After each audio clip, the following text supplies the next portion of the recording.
खबरें तफसील से। वजीर आजम नरेंद्र मोदी की सलामती में हुई लापरवाही पर सियासी बयानबाजियों के साथ साथ मुख्तलिफ सतहों पर कार्रवाइयां हो रही हैं। सिक्योरिटी में चूक का मामला एक जानिब सुप्रीम कोर्ट पहुंच गया तो दूसरी जानिब पंजाब हुकूमत ने जांच कमेटी तश्कील दी है। सीनियर वकील मनिंदर सिंह ने इस मामले में मुफाद आमा में अर्जी दाखिल की है। अर्जी गुजार ने इस मामले की जांच का मुतालबा किया। इधर पंजाब हुकूमत के जरिए तश्कील दी गई आला सतही कमेटी 3 दिनों में अपनी रिपोर्ट सौंपेगी। वहीं इस मामले पर सदर जमहूरिया ने तशवीश का इजहार किया। पीएम मोदी ने सदर जमहूरिया रामनाथ कोविंद से मुलाकात की। राष्ट्रपति भवन में यह मुलाकात हुई।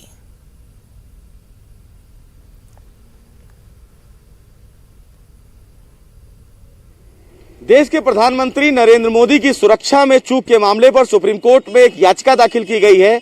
दरअसल सुप्रीम कोर्ट में याचिका लॉयर्स वॉइस नाम के एक संगठन ने दाखिल की है, जिसमें यह मांग की है कि सुप्रीम कोर्ट देश के प्रधानमंत्री की सुरक्षा में हुए चूक के मामले में संज्ञान ले। हालांकि सुप्रीम कोर्ट में जो जनहित याचिका दाखिल की गई है उसमें यह भी कहा गया है कि पंजाब के मुख्यमंत्री, पंजाब के डीजीपी और पंजाब के मुख्य सचिव को इस पूरे मामले में जवाबदेही के लिए सुप्रीम कोर्ट इस मामले में आगे आदेश जारी करे। वहीं सुप्रीम कोर्ट में जनहित याचिका जो दाखिल की गई उसमें यह कहा गया है कि सुप्रीम कोर्ट इस पूरे मामले को संज्ञान में लेकर मामले की सुनवाई जल्द से जल्द करे, क्योंकि ये देश के प्रधानमंत्री की सुरक्षा से जुड़ा हुआ मामला है। बहरहाल सुप्रीम कोर्ट इस याचिका पर सुनवाई को तैयार हो गया है। कल इस पूरे मामले में देश की सबसे बड़ी अदालत सुनवाई करेगी। आपको बता दें कि प्रधानमंत्री नरेंद्र मोदी कल पंजाब में कुछ चुनावी सभा को संबोधित करने जा रहे थे, लेकिन एक फ्लाईओवर को क्रॉस करते समय उनकी सुरक्षा में सेंध लगी, जिसके बाद सियासी घमासान मच गया। मामला देश की सबसे बड़ी अदालत पहुंच गया है। अब देखना बेहद अहम होगा कि जब देश की सबसे बड़ी अदालत प्रधानमंत्री की सुरक्षा के चूक के मामले में दाखिल याचिका पर सुनवाई करेगी तो पंजाब सरकार का जवाब इस पूरे प्रकरण को लेकर क्या होता है। कैमरामैन हरीश के साथ सुशील पांडे, न्यूज़ 18 दिल्ली। वहीं दिल्ली में वजीर आजम नरेंद्र मोदी की लंबी उम्र के लिए पूजा की जा रही है। दिल्ली के तकरीबन 2000 मंदिरों में पूजा का एहतिमाम किया गया। बीजेपी के तर्जुमान नवीन कुमार ने सिक्योरिटी में चूक की बड़ी साजिश करार दिया। हमारी नुमाइंदा ने झंडेवालान मंदिर का जायजा लिया।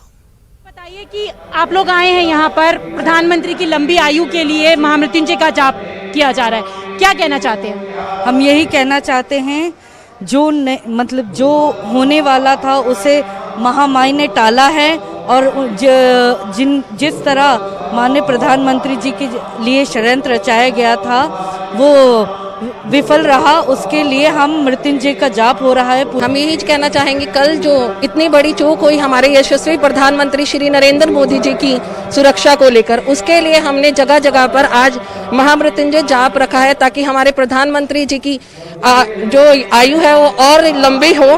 कांग्रेस की सोची समझी साजिश थी, एक षड्यंत्र था, और ये बहुत निंदनीय कदम है, क्योंकि प्रधानमंत्री जी भारतीय जनता पार्टी के प्रधानमंत्री नहीं है, पूरे देश के प्रधानमंत्री हैं, लेकिन जाको राके साइया मार सके ना कोई। और इसलिए हम भगवान को धन्यवाद करने के लिए, ईश्वर को धन्यवाद करने के लिए, और प्रधानमंत्री जी यशस्वी जो कि पूरे हिंदुस्तान की नहीं पूरे विश्व के प्रधानमंत्री बैठे हैं आज, उनकी लंबी आयु के लिए है महामृत्युंजय। आप बताइए, आप क्या कहना चाहते हैं? मैं कहना चाहती हूँ कि ये साजिश है, षड्यंत्र है, ताकि माँ भारती के सच्चे सपूत की हमेशा रक्षा होती रहे। धन्यवाद। तो यहाँ पर जितनी भी महिलाएं हैं उनका कहना है कि प्रधानमंत्री सुरक्षित वापस लौटे हैं, क्योंकि जो महाकाल है, जो महादेव है, उनकी कृपा उनके ऊपर है, और इसीलिए उनकी लंबी दीर्घायु के लिए महामृत्युंजय का जाप दिल्ली में करीबन 2000 जगहों पर किया जा रहा है। कैमरा पर्सन योगेंद्र के साथ रचना, न्यूज़ 18 दिल्ली। पीएम की सिक्योरिटी में हुई चूक पर तूफान बरपा है। हम आपको एक वीडियो दिखाएंगे जो वायरल हो रहा है। इस वीडियो में पंजाब के नायब वजीर आला ओपी सोनी मोदी जिंदाबाद के नारे लगाते हुए दिखाई दे रहे हैं। वीडियो 5 जनवरी का बताया जा रहा है। ओपी सोनी वजीर आजम नरेंद्र मोदी के प्रोग्राम में शिरकत करने के लिए जा रहे थे, लेकिन हाईवे पर बीजेपी कारकुनान ने उनके काफिले को घेर लिया और नारेबाजी शुरू कर दी। पंजाब के नायब वजीर आला ओपी सोनी को बीजेपी कारकुनान की आवाज में मिलानी पड़ी और किसी तरह उनसे पीछा छुड़ाना पड़ा।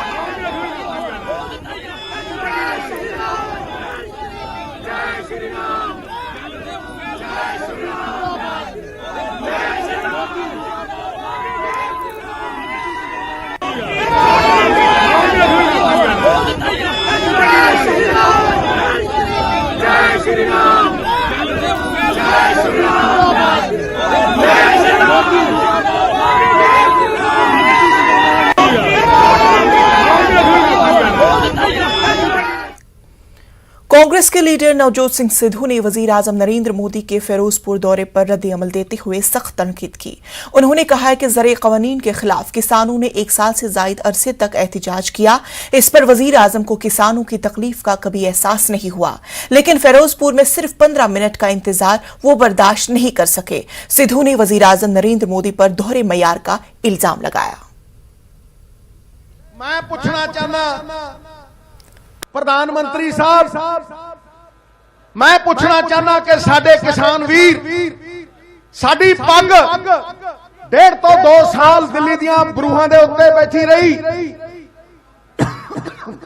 लंगर आप चलाउंदी रही, दिल्ली नूं खाना खवाउंदी रही, ते मैनू दसो और 1.5 साल उत्थे पए रहे ते तुहाडे किसे मीडिया ने कख नहीं बोलिया ते कल थानू 15 मिनट रोकना पै गया ते आऊं होगी, आऊं होगी, आऊं होगी, ठोको ताली टका। ए दोहरे मापदंड क्यों? जम्मू श्रीनगर नेशनल हाईवे आमदरफ्त के लिए बंद है। सैकड़ों गाड़ियां दरमांदा है। सिर्फ कुछ खास सहूलियतों के साथ तरजीही बुनियादों पर आमदरफ्त की इजाजत है। लोग 2 दिन से फंसे हुए हैं और परेशानियों का इजहार कर रहे हैं।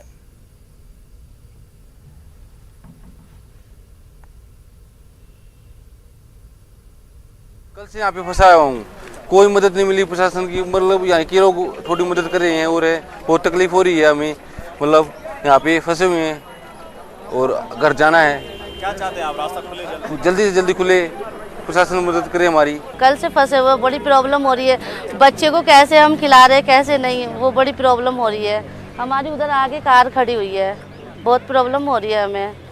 लगभग 250 किलोमीटर तय करना है और अभी कोई यहाँ से सूचना नहीं है कि आगे कार छोड़ी जाएगी, क्योंकि आगे पता है कि बर्फबारी हो रही है, लैंडस्लाइड हो रहा है, इस वजह से छोड़ी नहीं जा रही है और बहुत प्रॉब्लम में हम लोग यहाँ सुबह से। बस एक आशा यही लगा के रखा हूँ कि कब छोड़ी जाए, कब सूचना मिले, कब हम लोग यहाँ से निकले।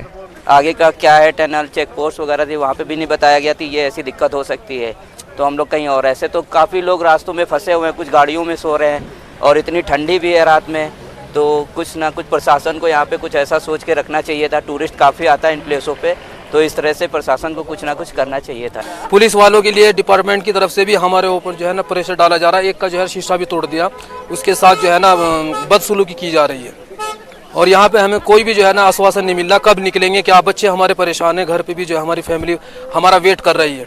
हम यहाँ विजिट करने के लिए आए थे कश्मीर।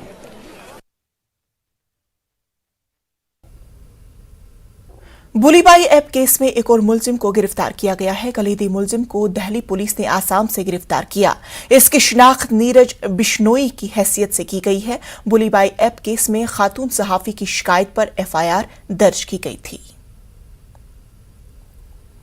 दिल्ली पुलिस की स्पेशल सेल ने बुल्ली भाई एप्लीकेशन मामले में एक बड़ी कार्रवाई को अंजाम देते हुए नीरज बिश्नोई नाम के एक आरोपी को गिरफ्तार किया है। नीरज बिश्नोई को असम से गिरफ्तार किया गया है, डिब्रूगढ़ से, और गिरफ्तार करने के बाद 3:30 बजे दिल्ली एयरपोर्ट पे उसे लाया जाएगा। लाने के बाद उसके बाद तमाम औपचारिकों को पूरा करने के बाद स्पेशल सेल की टीम नीरज बिश्नोई से पूछताछ करेगी कि किस तरह से बुल्ली भाई ऐप जो है बकायदा वो तैयार किया गया था, वो कौन कौन से आरोपी हैं जो इसके संपर्क में जुड़े हुए थे और किस तरह से इस पूरे मामले को अंजाम दिया जा रहा था। इससे जुड़े हुए तमाम इन्वेस्टिगेशन की जाएगी। लेकिन जिस तरह से ये मामला पिछले कुछ दिनों से काफ़ी चर्चा का केंद्र में रहा और जिस तरह से एक विशेष धर्म संप्रदाय के जो महिला हैं उसकी तस्वीरों को जिस तरह से वहाँ पर डाला जाता था, उसकी नीलामी की जाती थी और उस मामले में जिस तरह से बदनाम किया जाता था, तो इससे जुड़े हुए तमाम इन्वेस्टिगेशन को आगे अंजाम दिया जाएगा। और कहा जा सकता है कि इस मामले की इन्वेस्टिगेशन के दौरान जो खुलासे होंगे उसके बाद कई अन्य आरोपियों की गिरफ्तारी भी संभव है।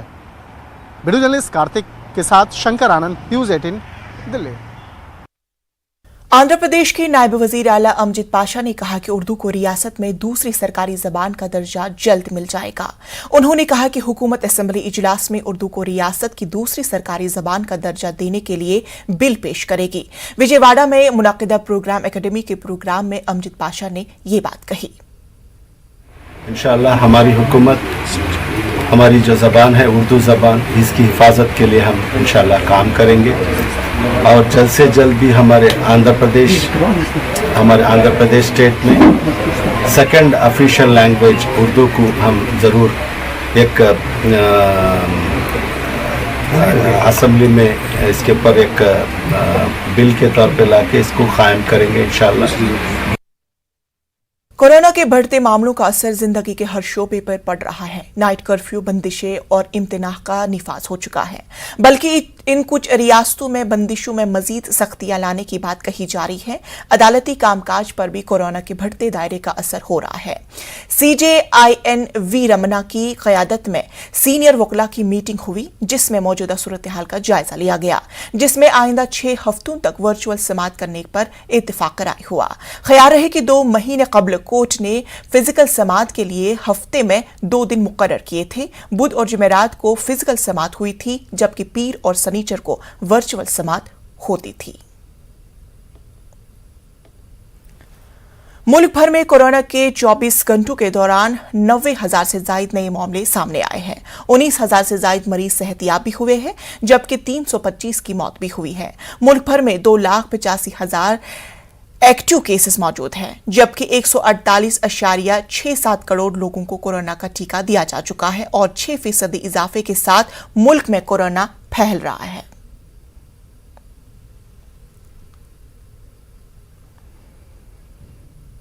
वहीं तमिलनाडु में आज से नाइट कर्फ्यू का निफाज होगा। रात 10 बजे से सुबह 5 बजे तक नाइट कर्फ्यू पर अमल किया जाएगा। हिमाचल प्रदेश में भी नाइट कर्फ्यू का फैसला किया गया है। छत्तीसगढ़ में रायपुर में रात 9 बजे से सुबह 6 बजे तक नाफिज की गई है। उत्तर प्रदेश में तमाम स्कूलों 14 जनवरी तक बंद कर दिए गए हैं और रात का कर्फ्यू मजीद 2 घंटे के लिए बढ़ा दिया गया है। बिहार में आज से नाइट कर्फ्यू का निफाज अमल में आएगा। फिलहाल ये कर्फ्यू 21 जनवरी तक रहेगा। इसके बाद हालात के मद्देनजर फैसला लिया जाएगा। जायजर अंडमान निकोबार में भी रात का कर्फ्यू लगा दिया गया है। हरियाणा में 11 अजला कोरोना की वजह से रेड जोन में शामिल है। जरूरी चीजों को छोड़कर सभी चीजें बंद कर दी गई हैं।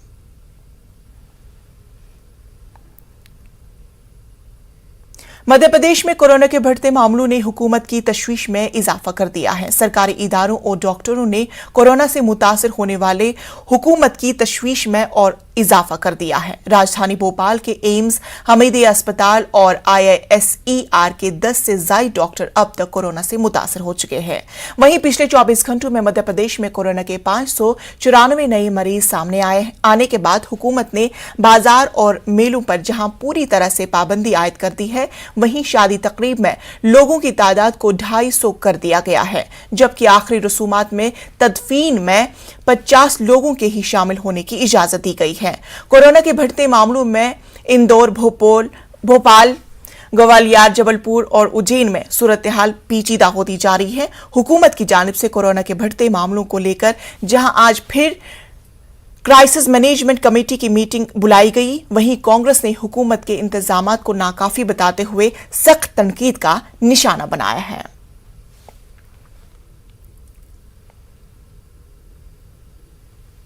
सरकार बड़ी बड़ी बातें करते हैं। कोविड को लेकर मध्य प्रदेश की सरकार ने हमेशा बड़े बड़े सब्जबाग दिखाए और पिछले रिजल्ट ये बताते हैं कि इन पापियों से दोषी कोई नहीं है। इतने लोगों की हत्या करने वाला अगर कोई है तो ये सरकार है।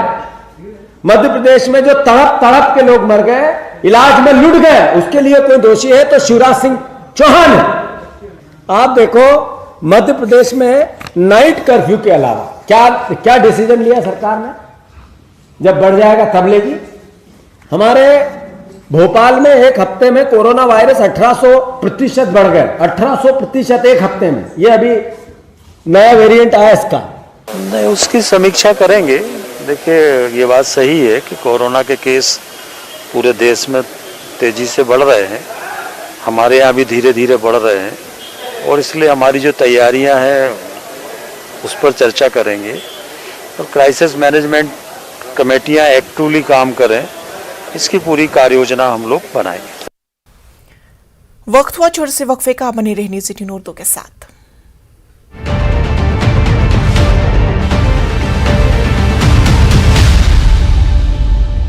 ब्रेक के बाद इस्तकबाल।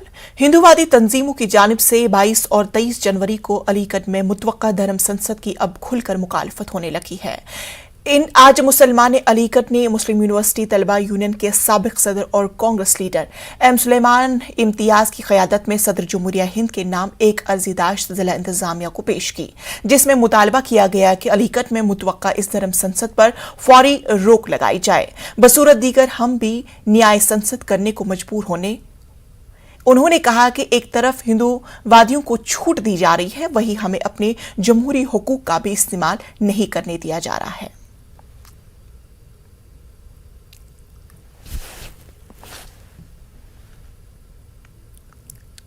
जो हरिद्वार में धर्म संसद के नाम पे एक आतंकी संसद हुई थी, उसका ये लोग अलीगढ़ शहर में आयोजन करने वाले हैं 22-23 जनवरी में, जिसके विरोध हम लोग सब लोग यहाँ आए हुए हैं। और हमारी ज़िला प्रशासन से और राष्ट्रपति से यही गुहार है कि इस धर्म संसद को, जो कि धर्म किसी एक धर्म को बदनाम कर रही है, और ये आतंकी संसद हम इसको कहेंगे, धर्म की संसद बिल्कुल नहीं है, और दूसरे मज़हब पे कत्लेआम करने की बात करती है, तो उसके विरोध में आज हम लोग आए हैं। और हमारी कोशिश यही है कि इसको रोका जाए। अगर ज़िला प्रशासन इसको रोकने में नाकाम होता है तो इसी के पैरेलल हम न्याय संसद चलाएँगे, और जब हम न्याय संसद चलाएँगे तो ये अधिकार किसी भी प्रशासन का नहीं है कि हमें रोकें, क्योंकि जिस तरीके से आज हम अपने संवैधानिक अधिकार का इस्तेमाल करके ज़िला प्रशासन को जा रहे थे ज़िला अधिकारी के पास, वहाँ हमें नहीं जाने दिएगा, हमें रोका गया, ताकि सब लोग वहाँ हमारा इंतज़ार कर रहे हैं और हमें यहाँ ज्ञापन देने में मजबूर किया गया। सुबह से पुलिस ने हमें रोक रखा था हमारे घर पे, तो ये हमारे संवैधानिक अधिकारों का हनन है। और अगर ये सरकार इतनी खौफ में है तो उन लोगों को क्यों नहीं रोकती है जो आतंक फैलाने का काम कर रहे हैं। वज़ीर आज़म नरेंद्र मोदी के पंजाब में फिरोजपुर दौरे पर पंजाब हुकूमत के रवैये को लेकर गाजियाबाद में एहतजाज किया गया। बीजेपी लीडर व रुकन असेंबली नंद किशोर गुर्जर ने कांग्रेस लीडर सोनिया गांधी, राहुल गांधी और पंजाब के वजीर आला चरणजीत सिंह चन्नी का पुतला नजर आतिश किया।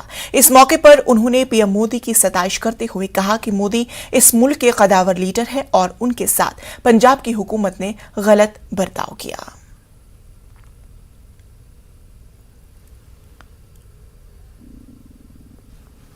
देखिए, पंजाब में जो घटना हुई, माननीय प्रधानमंत्री जी की हत्या कराने के लिए जिस तरह से कांग्रेस पार्टी की राष्ट्रीय अध्यक्ष सोनिया गांधी ने वहां आतंकवादी हमला कराने की जो साजिश रची है, और उनके मुख्यमंत्री जिस तरह के बयान दे रहे हैं, उससे साफ जाहिर है वो कह रहे किसानों में गुस्सा था। वो किसान नहीं थे जो लाल किले पे जो प्लानिंग थी इनकी कि वहाँ गोली चले और वहाँ एक घटना 84 जैसी हो जाए, या जिस तरह से उत्तर प्रदेश में जो उन्होंने प्रयास किया गाड़ी को जो पलटने का जो मामला था, और उसमें पूरा का पूरा खालिस्तान की टी शर्ट पहने हुए थे। माननीय प्रधानमंत्री जी पंजाब में रैली में जा रहे हैं, सुरक्षा की जिम्मेवारी पुलिस की थी, लेकिन उनको जानकारी नहीं थी। पूरी जानकारी होने के बावजूद भी उन्होंने जो एक कांड कराया है कि सीधे तौर पर सोनिया गांधी के बिना नहीं हो सकता। हिंदुस्तान को अंग्रेजों से आजाद कराने में हिंदू और मुसलमानों ने मिलकर जदोजहद की थी। कानपुर से मुल्क की आजादी के लिए अंग्रेजों से लड़ने वालों में कई मुस्लिम मुजाहिदीन शामिल रहे हैं, जिनके नामों और कारनामों से आज की नौजवान नस्ल वाकिफ नहीं।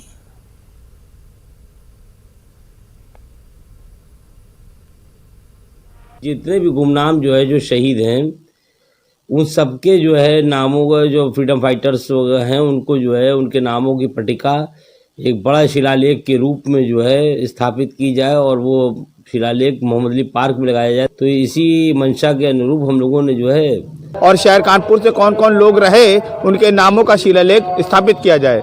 उसी श्रृंखला में हाजी सुहेल अहमद साहब की काविशों से नगर निगम ने ये प्रस्ताव पास किया है। ये काबिल सताइश है, काबिल मुबारकबाद हैं सुहेल अहमद साहब। जंगे आज़ादी में शहीद हुए कानपुर के ऐसे मुसलमान जो आज नौजवानों में कहीं गुम हो गए हैं, जिनके नाम तक लोगों को नहीं मालूम है, उन्हें याद कराने के लिए कानपुर में डिप्टी मेयर रह चुके मोहम्मद सुहेल ने अब एक नया प्रस्ताव पास कराया है। कानपुर नगर निगम अब यहाँ पर मोहम्मद अली पार्क, जो कानपुर जहाँ मैं मौजूद हूँ, आप देख सकते हैं, इस पार्क में पत्थर लगाया जाएगा, जहाँ पर उन पत्थरों पर ये नाम लिखे होंगे जो कानपुर की धरती पर जन्मे थे और जंगे आज़ादी में उनका अहम किरदार था। ऐसे लोगों के नाम यहाँ पर लिखे जाएंगे ताकि लोग उन्हें याद कर सकें जिन लोगों को भूल गए हैं। कानपुर से संदीप सविता, न्यूज़ 18 उर्दू। गुजरात की सूरत में गैस लीक होने के नतीजे में 6 अफराद हलाक हो गए हैं, जबकि 25 अफराद को सांस लेने में शिकायत के बाद अस्पताल में दाखिल कराया गया है। सूरत सिविल अस्पताल में उनका इलाज जारी है। 7 की हालत नाजुक बताई जा रही है। सूरत डीसी में टैंकर से गैस का रिसाव हुआ था। सांस लेने में दिक्कत और घुटन से मजदूरों की मौत का अंदेशा जाहिर किया जा रहा है। पुलिस अपनी कार्रवाई में मसरूफ अमल है। गुजरात के सूरत में आए हुए सचिन जीआईडीसी इलाके में सुबह 5 बजे एक जहरी केमिकल से भरा टैंकर नाले में छोड़ते समय एक दुर्घटना ऐसी हुई कि जिसके चलते 6 श्रमिकों के मौत हुए हैं। 22 श्रमिकों को सारवार के लिए अस्पताल में भेजा गया है। खास करके जिस प्रकार की ये घटना है उसके चलते यहाँ पे लगातार लोगों को बचाने का काम किया जा रहा है। जिस तरह से यहाँ पेशेंट देखने को मिल रहे हैं, करीबन 8 लोग वेंटिलेटर पे जिंदगी और मौत के बीच जूझ रहे हैं। जिस तरह की घटना है, लोगों से बात करना चाहेंगे, क्या कहना है, किस तरह की घटना है, बात करना चाहेंगे रिश्तेदारों से।